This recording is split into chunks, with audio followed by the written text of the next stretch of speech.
Hello everyone, నేను doctor Mounika, consultant, fertility expert, 49 hospital, LB Nagar, Hyderabad.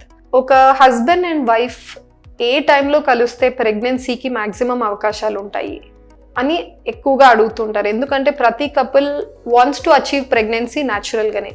So ఈ న్యాచురల్గా ప్రెగ్నెన్సీ అవకాశం ఉందా లేదా, ఎవరికి నిజంగా ట్రీట్మెంట్ అన్నది అవసరం పడుతుంది. ఇప్పుడు ట్రీట్మెంట్ మేము ఇన్ఫర్టిలిటీ మీకు ప్రాబ్లం ఉంది, మీరు వచ్చి ట్రీట్మెంట్ తీసుకుంటే బెటర్ అని ఎప్పుడు అంటామంటే, హస్బెండ్ అండ్ వైఫ్ ఒక 1 full year కలుసుకుంటూ ఎటువంటి ప్రొటెక్షన్ తీసుకోకుండా కాండమ్స్ కానీ టాబ్లెట్స్ కానీ ఇటువంటి ఏవి ప్రివెన్షన్ మెజర్స్ తీసుకోకుండా రెగ్యులర్గా అట్లీస్ట్ వీక్లీ 2 to 3 times కలుస్తూ కూడా వాళ్ళకి ప్రెగ్నెన్సీ రాలేదు అంటే అప్పుడు వాళ్ళకు ఇన్ఫర్టిలిటీ ప్రాబ్లం ఉంది అని మేము డయాగ్నోస్ చేస్తాం. సో అటువంటి వాళ్ళకి ట్రీట్మెంట్ అన్నది అవసరము అంటాం.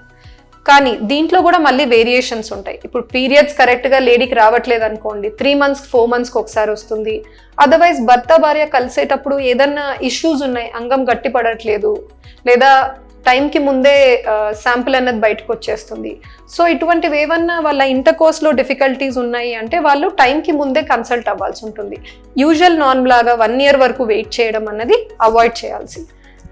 ఈ 1 yearలో ఎప్పుడైతే లేడీకి పీరియడ్స్ రెగ్యులర్గా వస్తున్నాయి అంటే ఏ టైంలో కలిస్తే వాళ్ళకు ప్రెగ్నెన్సీ అవకాశాలు ఎక్కువగా ఉంటాయి. దీనికి ఒక సింపుల్ మ్యాథమెటిక్స్ ఉందండి. అదేంటంటే లేడీకి యూజువల్గా 28 to 30 daysకి ఒకసారి రావడం రెగ్యులర్గా ఎక్కువగా చూస్తూ ఉంటాం లేడీస్. ఫర్ ఎగ్జాంపుల్ మనం 28 days తీసుకుందాం. ఈ 28 daysలో ఎగ్ పెరగడానికి కొన్ని రోజులు తీసుకుంటుంది, విడుదలైన తర్వాత ఇంకొన్ని రోజులు ఉంటాయి. దాన్ని మనం డివైడ్ చేయగలిగితే 2 phases అవుతాయి. ఒకటి ఫాలిక్యులర్ ఫేజ్, ఒకటి ల్యూటియల్ ఫేజ్ అంటాం. ఫాలిక్యులర్ ఫేజ్ అంటే గుడ్డు పెరగడానికి తీసుకునే టైం, అది ఫాలిక్యులర్ ఫేజ్. మంచిగా మెచ్యూరిటీ అటైన్ అయి రిలీజ్ అయిపోయిన తర్వాత రిమైనింగ్ డేస్ని మనం ల్యూటియల్ ఫేజ్గా గుర్తిస్తాం.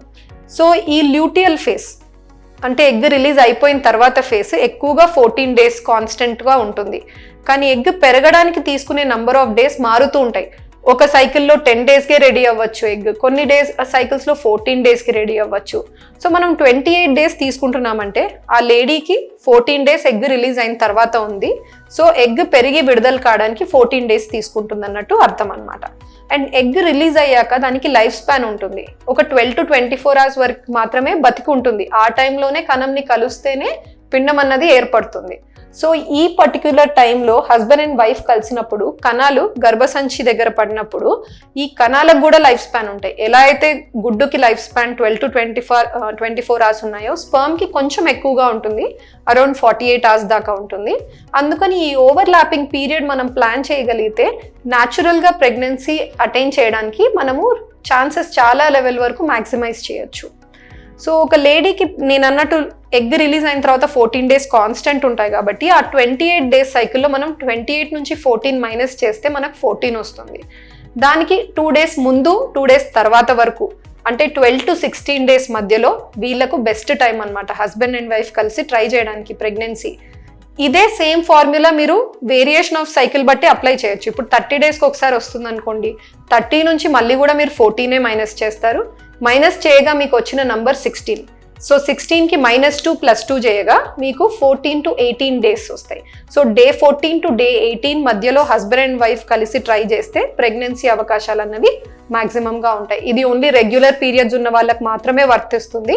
అంటే 21 to 35 days మధ్యలో పీరియడ్స్ వచ్చేస్తూ ఉండాలి.